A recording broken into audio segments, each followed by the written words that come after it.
Okay, today in this video, I'd like to talk about impulse responses, how they're used in the Mako Mini Distortion, and give you an idea of how you can always tweak them and make them work for you.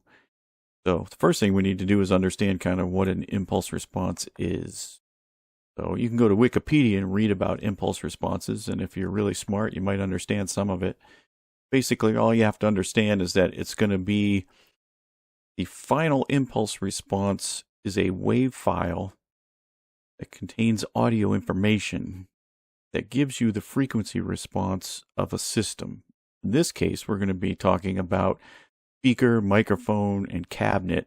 We're all going to be encompassed into one impulse response file. It'll give us the frequency response of all three of those devices in one file. And the way we're going to create this IR is we're going to use this rudely cool software called Room EQ Wizard. You can download it, use it. I would suggest you send some money to these people because this is an amazing piece of software. But what this will do is let us do a frequency sweep of our speaker cabinet and then convert that into an impulse response. Works really well. So once we get to that point, we will then have our wave file, and we're going to further tweak it with another great piece of software called Goldwave. This is one of the most amazing pieces of software I've ever used. I use it pretty much every day for 100 different things that have maybe nothing even to do with what we're doing today, but it works really great for everything. I would suggest downloading that and purchasing it. And yeah, so anyway. What we have is we have a nice little 12-inch cabinet with a custom Eminence speaker in it.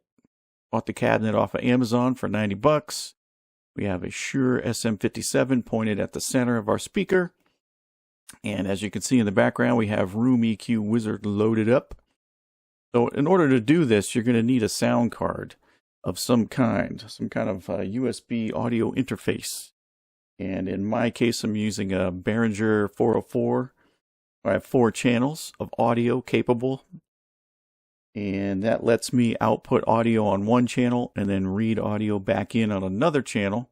So our first step to getting Room EQ Wizard going is to set it all up. In this case, it's already set up for me. Click Preferences up in the upper right-hand corner. You can see my output device is going to be output a signal on channels 3 and 4. And then we're going to input on channels 3 and 4. And pretty much that's all you really need to do. The defaults and everything we're going to be set up for you. Sample rate should be at 48 kilohertz. That's what the Mako Mini Distortion wants to run at. Pretty much most modelers, guitar processors that are out there today are going to run around 48 kilohertz. Kempers are like 44.1. So you can decide what you want to do there for frequency, but 48 kilohertz is definitely the way to go. And the next thing we want to do is click Measure up in the top corner. And of course, the dialog box comes up randomly on multiple monitor systems, so go find it. As you can see here, our microphone is picking up audio, letting us know that we have stuff going on. This is going to be the level of signal that we're outputting to our amplifier. So in my case, I have a USB audio interface driving a somewhat clean amplifier. You probably don't want to use like a guitar amplifier because then you're going to be picking up all the frequency response of the amplifier and not necessarily the speaker. But hey, do what you want to do. So to get best results, I have a nice clean amplifier driving this thing. And usually this doesn't go super smooth the first few times you're trying to do this, so I like to hit the check levels button. Let's see what happens. And we have some signal. So that shows us that we're getting signal, so our output is working, our microphone is working, our speaker is working, everything's going. Now all we got to do is hit start, and it's going to sweep through a bunch of frequencies and give us a response.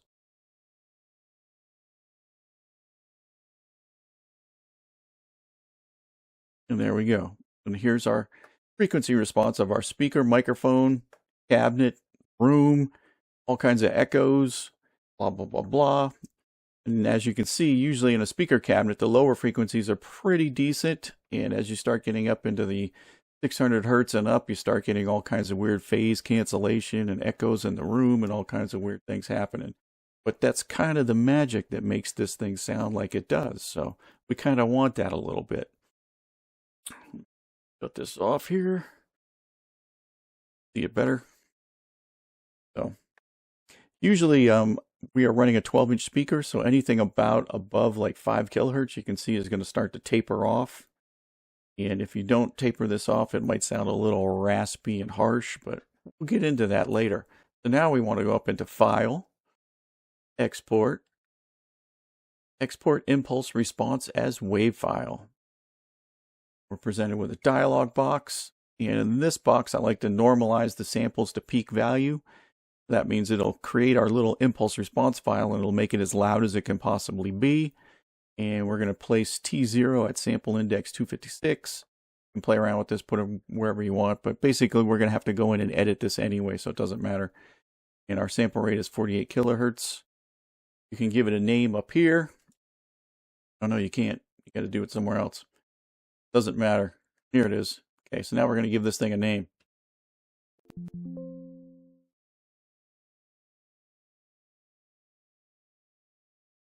We're going to call it Boxy 01.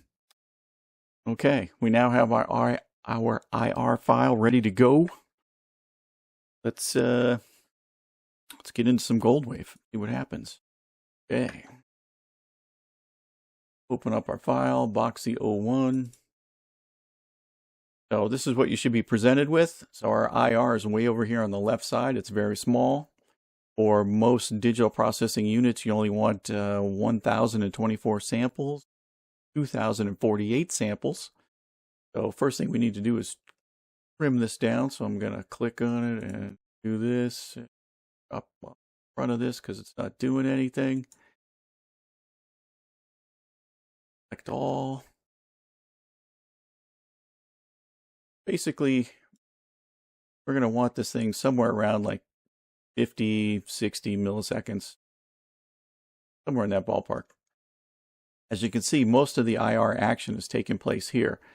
So again, in impulse response, you're basically doing one sample at full volume, and then the rest of the samples are at 0.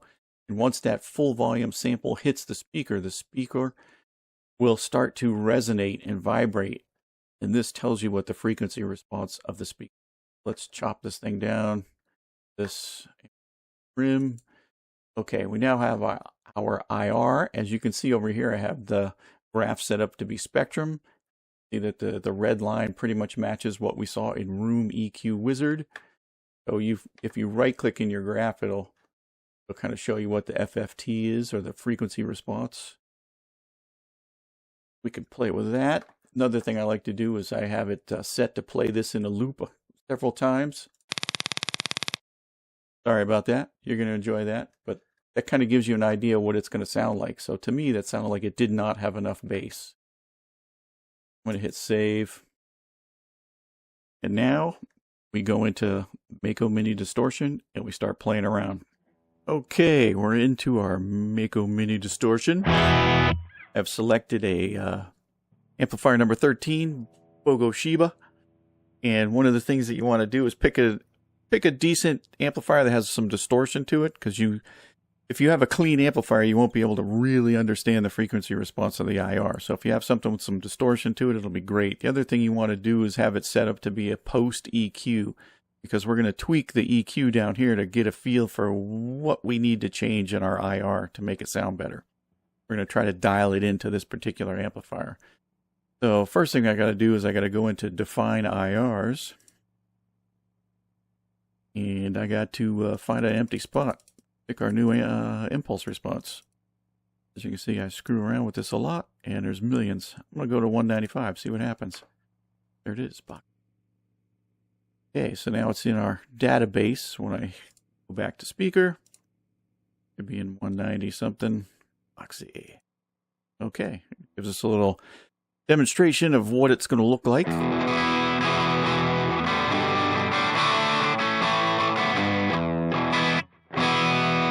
Not too shabby. So this is where it starts to become a personal thing. What do you want it to sound like? So perhaps you got it right where you want it. Perhaps you don't.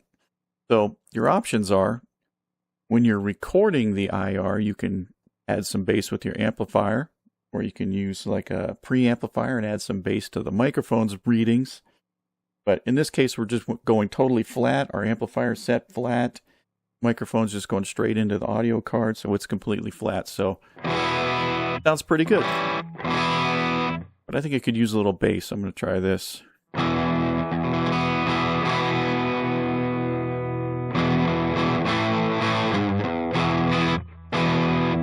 So right off the bat, I think we're going to want to add a little bit of bass to it.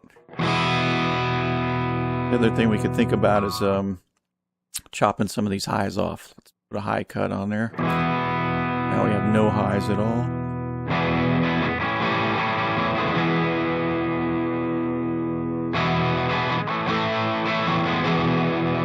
So somewhere around 4,400 sounds pretty good.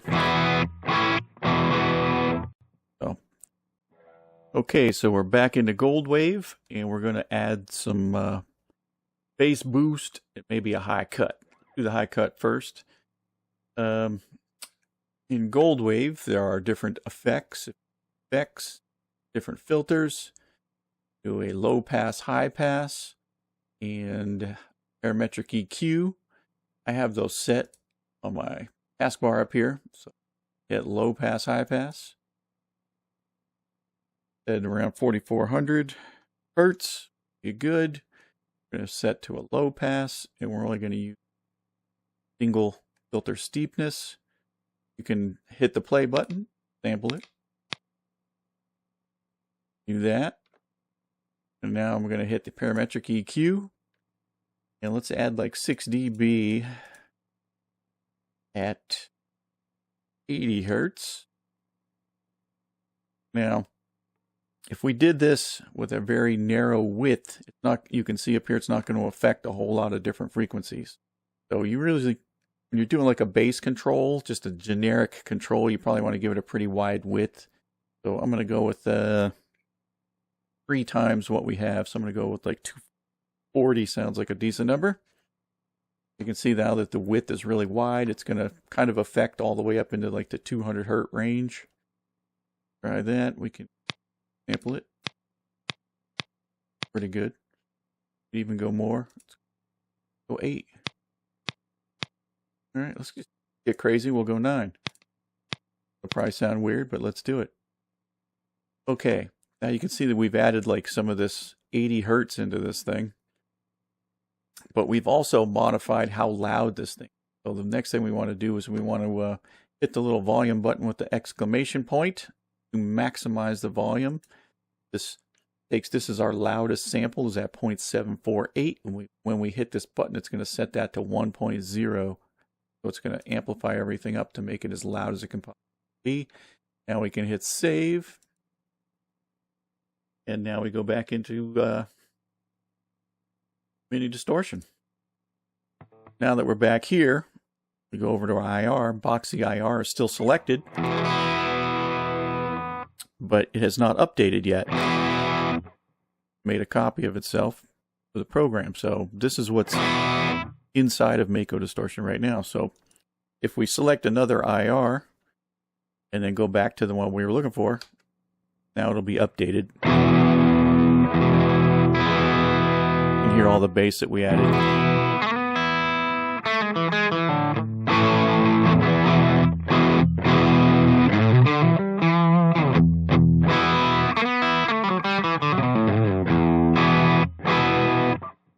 So you can just keep going through that process and tweaking this thing to get it where you want.